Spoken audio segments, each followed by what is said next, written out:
Halo, Assalamualaikum warahmatullahi wabarakatuh. Sahabat Al-Kanzu dimanapun kalian berada, kita melanjutkan konten yang sudah kita insya Allah akan tetapkan terus menjadi konten yang istiqomah dalam dakwah. Semoga Allah Subhanahu wa Ta'ala memberikan kebaikan kepada kita semua. Setelah kita menonton video ini, insya Allah akan mendapatkan buah daripada kebaikan yang kita lakukan. Dalam kesempatan kali ini, dalam video kali ini saya akan membacakan buku, lagi-lagi buku Sayyidul Khotir, karena memang nikmat banget membaca buku ini yang judulnya Mengingatkan Orang-orang yang Lalai. Jadi bagaimana sih cara mengingatkan orang-orang yang sedang lalai? Ini ada tips dan triksnya. Mari sama-sama kita pelajari buku ini dan semoga bisa menjadi bekal untuk kita. Aku merenungkan secara seksama bumi dan apa-apa yang ada di atasnya. Rupanya bagian bumi yang tidak dihuni lebih luas daripada bagian yang dihuni. Kemudian aku memikirkan bagian yang dihuni. Ternyata orang-orang kafirlah yang menguasainya. Setelah itu aku memikirkan umat Islam. Rupanya mencari penghidupan telah melalaikan mereka pada sang pemberi rezeki dan menjauhkan mereka dari ilmu yang bisa menunjukkan kepadanya. Penguasa misalnya, ia telah sibuk dengan memerintah dan melarang, menikmati kesenangan-kesenangan yang ada di hadapannya dan kenikmatan-kenikmatan yang begitu mudah didapatkannya. Tragisnya, tak seorang pun mau menasihatinya. Kebanyakan orang malah memujinya dengan pujian yang memperkokoh kekuasaan hawa nafsunya atasnya. Padahal penyakit semestinya harus dilawan dengan kebalikannya. Seperti yang diturunkan Umar bin Muhajir, bahwa Umar bin Abdul Aziz radhiyallahu anhu telah berpesan kepadanya, "Jika kamu melihatku telah melenceng dari kebenaran, tariklah bajuku dan goyanglah aku, serta tanyakan apa yang terjadi padamu wahai Umar." Jadi Umar bin Abdul Aziz dia mengatakan, ketika dalam memimpin saya ini melakukan suatu kesalahan atau melenceng daripada kebenaran, tariklah bajuku, goyangkanlah aku, serta tanyakan apa yang terjadi padamu wahai Umar. Umar bin Khattab radhiyallahu anhu mengatakan, semoga Allah merahmati orang yang menghadiahkan sela kami kepada kami. Orang yang paling membutuhkan nasihat dan saran adalah para penguasa. Jadi penguasa sangat membutuhkan saran.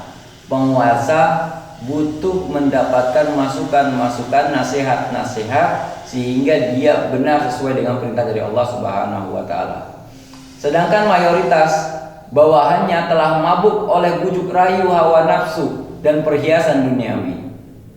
Kondisi memperhatikan ini masih diperparah oleh kebodohan dan ketiadaan ilmu, sehingga mereka pun tak merasa sakit oleh dosa yang dilakukan dan tak merasa kaget bila melihat seorang pria yang memakai pakaian sutra atau minum minuman keras. Bahkan sebagian mereka berani bertanya, apa yang dilakukan pejabat itu? Dia memakai pakaian yang terbuat dari kapas. Mereka juga mengumpulkan harta benda dari jalan-jalan ilegal.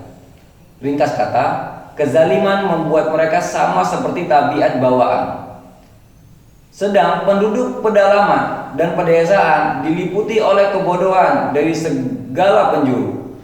Mereka tak acuh pada najis dan meremehkan sholat. Bahkan seorang wanita dari mereka kadang mengerjakan sholat wajib dengan duduk. Aku lantas merenungkan para pedagang.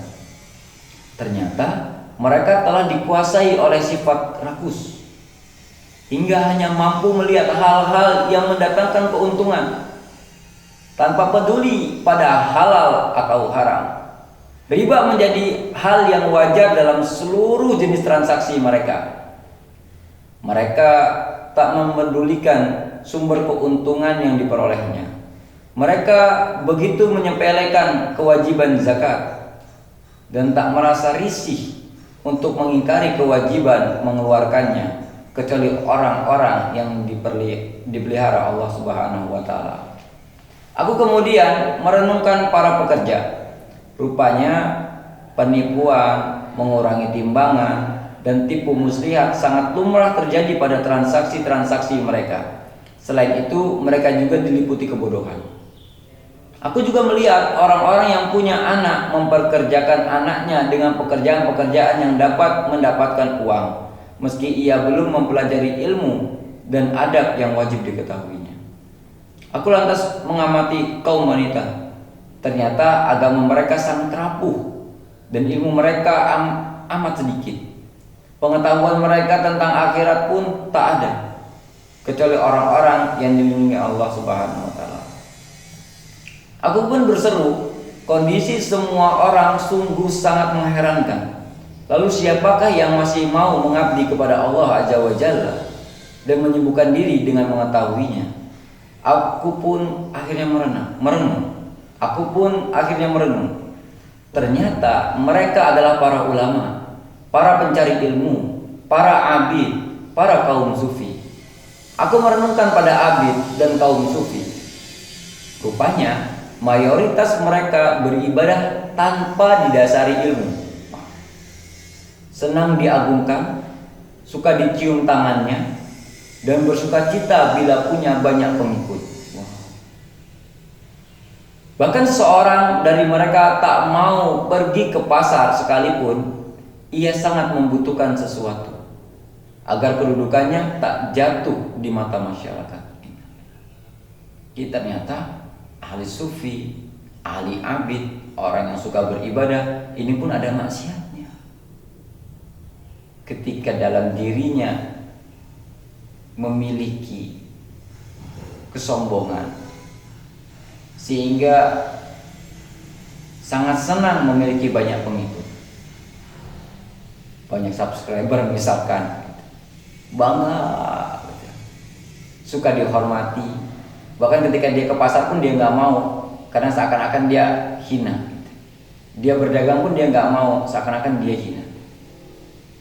Sebagian mereka malah ada yang mengangkat dirinya ke tingkat sangat tinggi dan membuatnya tak mau membesuk orang sakit dan melayat orang meninggal, kecuali bila si sakit atau si mayit adalah orang yang dihormati. Mereka juga tak mau saling mengunjungi.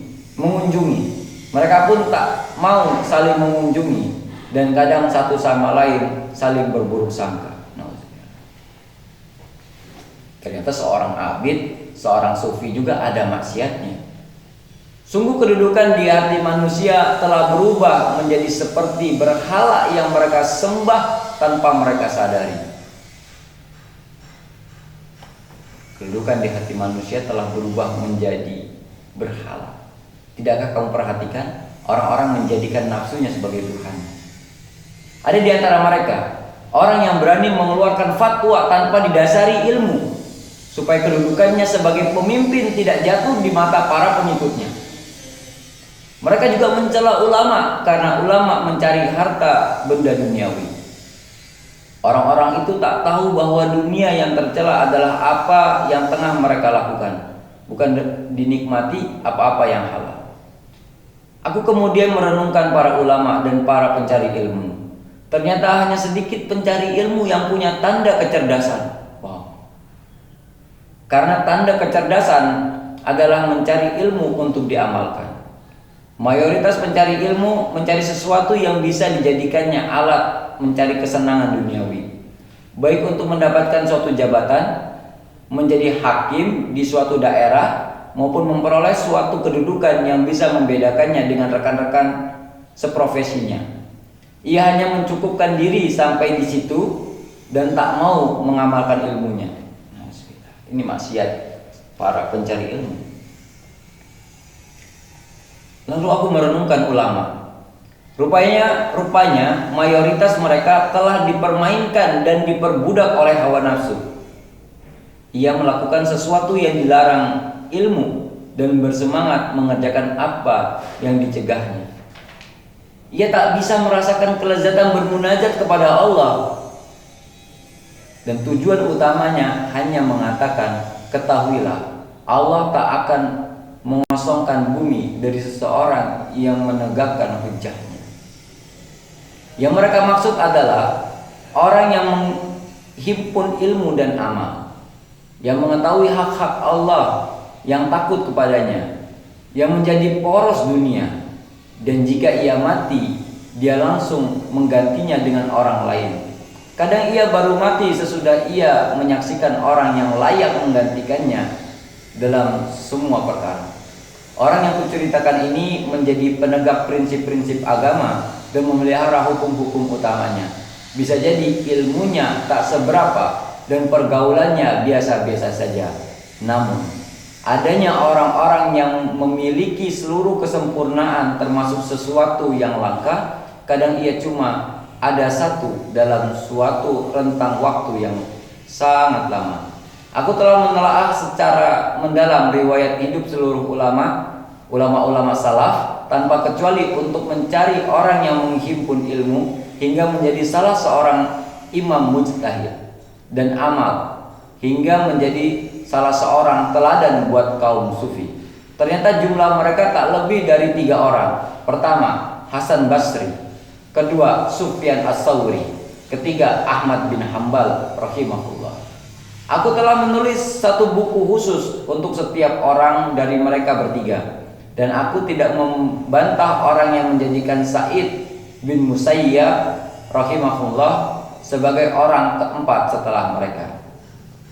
Di kalangan ulama salaf memang terdapat banyak tokoh, tapi kebanyakan mereka hanya menonjol dalam bidang tertentu. Di antara mereka ada yang unggul dalam bidang ilmu, dan sebagian lainnya menonjol dalam bidang amal. Setiap orang dari mereka punya ilmu yang sangat luas, memiliki amal yang amat banyak, serta punya pengikut. Namun keunggulan tetap milik keempat ulama di atas, sebab kepeloporannya sebagaimana Allah Azza wa Jalla telah menunjuki Khidir sesuatu yang tak diketahui Nabi Musa alaihissalam.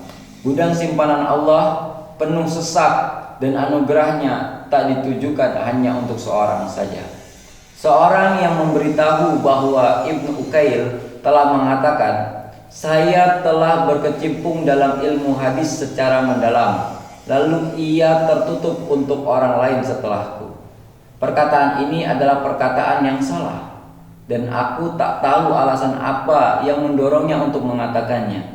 Sangat banyak orang yang takjub pada dirinya, lalu ia pun mengetahui sesuatu dari orang lain yang membuatnya menghina dirinya sendiri karena telah takjub padanya. Padahal alangkah banyak orang yang datang belakangan mengalahkan orang-orang yang datang lebih dahulu. Ini adalah suatu nasihat yang luar biasa yang disampaikan oleh Ibnu Jauzi, baik untuk para pemimpin, baik untuk para wanita, baik untuk hamba sahaya, baik untuk orang-orang bodoh seperti kita, bahkan orang-orang sufi, orang-orang alim, bahkan para ulama, bahkan seorang orang yang menuntut ilmu, semua diberikan nasihat oleh Ibnu Jauzi. Semoga Allah Subhanahu wa taala merahmatinya dan memasukkan kita semua dalam surganya.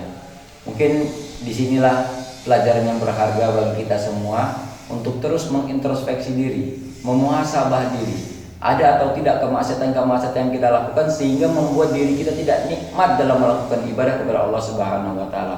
Mungkin itu video saya. Wassalamualaikum warahmatullahi wabarakatuh.